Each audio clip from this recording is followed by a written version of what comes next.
ৰাজীৱ হক বৰপেটা জিলাৰ এজন সচেতন যুৱক, লগতে এখেতৰ এক অন্য পৰিচয় আছে। সৰ্বক বিধানসভাৰ প্ৰাক্তন বিধায়ক তথা অসম চৰকাৰৰ প্ৰাক্তন মন্ত্ৰী প্ৰয়াত শামছুল হকৰ নাম আপোনালোকে নিশ্চয় শুনিছে। এখেতৰে সুযোগ্য সন্তান ৰাজীৱ হক কেৱল পিতৃৰ নামেৰেই জীয়াই থাকিব বিচৰা নাই, সেয়েহে আগবাঢ়ি আহিছে দুখীয়া দৰিদ্ৰ জনতাৰ কাষত।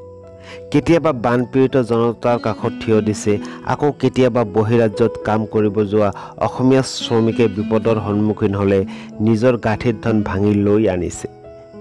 প্ৰাক্তন মন্ত্ৰী তথা সৰ্বক বিধানসভা সমষ্টিৰ প্ৰাক্তন বিধায়ক, সকলোৰে জনপ্ৰিয় শামছুল হক চাহাবৰ সুযোগ্য পুত্ৰ ৰাজীৱ হক অসম প্ৰদেশ কংগ্ৰেছ কমিটিৰ এজন সদস্য। ৰাজীৱ হকৰ নেতৃত্বক সৰ্বক বিধানসভাৰ কংগ্ৰেছ কৰ্মীসকলে আঁকোৱালি লৈছে।